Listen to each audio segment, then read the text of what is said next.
Welcome back to the Halloween Tea Party, guys, where I'm attempting to do 31 tutorials for the 31 days of October. Today's look is the completely drugstore look. It's a nice, simple voodoo doll. I'm starting out by mapping out the button eyes with an eyebrow pencil, and I'm going for one small eye and one big eye. I saw a voodoo doll like this with the different size button eyes, and it was really cute. But I can't remember where I saw it, so I'm sorry I can't credit it. If anyone knows, let me know in the comment section and I'll add like an annotation thingy. Then I'm taking a heavy coverage matte foundation that is a few shades darker than my own skin, because I'm going for that sack coloured kind of voodoo doll.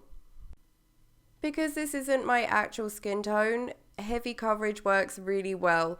But if you're doing the same thing, make sure you bring it as close to your hairline as you can and down your neck a bit.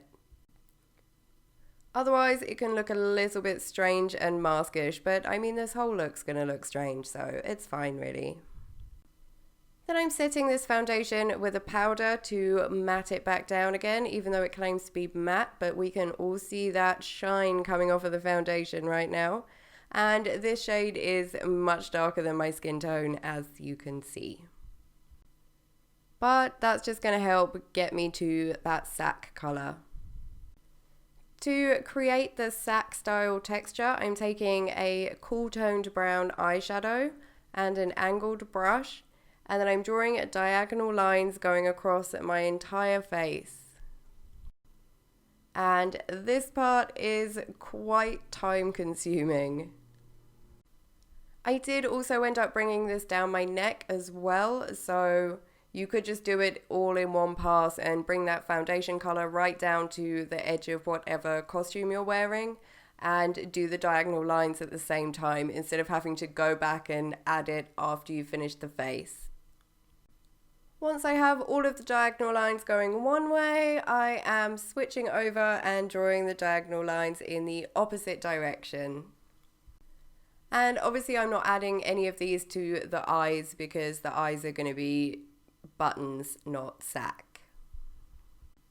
If you find that your lines are a bit too intense, then you can go back in with the powder and just lightly powder everything again to mute them back down a bit, because we don't want these to be super intense, we just want them to show a bit of texture.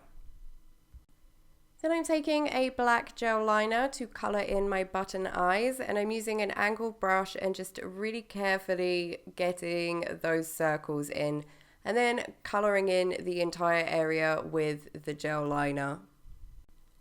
This does have a bit of a tendency to crease when it is applied over your entire lid and crease area, so you could set it with a matte black eyeshadow if you want to keep it looking really nice and even.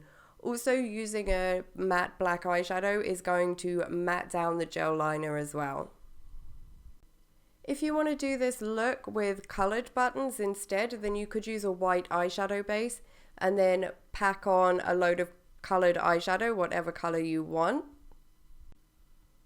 Once the buttons are in, I'm adding some stitches and I'm just using the same black liner to draw them on, and I'm kind of varying the sizes so they look like they were, stitched on kind of haphazardly. Then I'm taking some white eyeshadow base to use to highlight along the tops of the buttons, and this is just going to help make those buttons pop a bit and look like they're three-dimensional. If you don't have white eyeshadow base, you could do this with white eyeshadow or a white pencil liner or, a product that is white. Then I'm going back in with the brown eyeshadow to add a bit of shading underneath the buttons. Again, this is just going to help those buttons look a bit more three-dimensional. So I'm adding it underneath each button in between the stitches. This probably would have been easier to do before the stitches were on. And then I'm just blending it out slightly. Then I'm taking that white eyeshadow base again and I'm drawing a smaller circle inside each button, which is kind of like the ridge you get on the buttons. I'm trying to be careful to keep that circle really even so the space around the outside of it is equal all the way around. For the mouth, I'm taking a black liner and I'm extending the corners of my mouth outwards and adding a thin black line to my top and bottom lips, like right where the parting is, so that it looks like it's one long line. And then I'm drawing a load of stitches along the mouth. And like with the button eye stitches, I'm making them quite varied so it looks like it was done quite rushed. Finally, I'm taking the white eyeshadow base and a small brush, and I'm just adding 4 dots to the inside of each button, the like buttonhole things. Doing this with a liquid liner would work much better because the liquid liner is going to set and not smudge around too much. But I did not have a white one, so I had to stick with the eyeshadow base. To try and help it and not smudge around everywhere, I'm taking a white eyeshadow and patting it onto those buttonholes that I've drawn, and this should help it stay in place a lot longer. So that's it guys, you are now a Voodoo doll. There'll be another video going live tomorrow, so if you want to be notified when that's up, you can hit subscribe. If you like this look in this video, you can let me know by hitting the like button. And if you have any comments or questions or anything like that, let me know in the comment section. I'm sorry for how obnoxiously loud my chickens are being right now. If you decide to recreate this look, I would love to see how it comes out. You can post it on social media, tag me in the post, and use the hashtag Halloween Tea Party.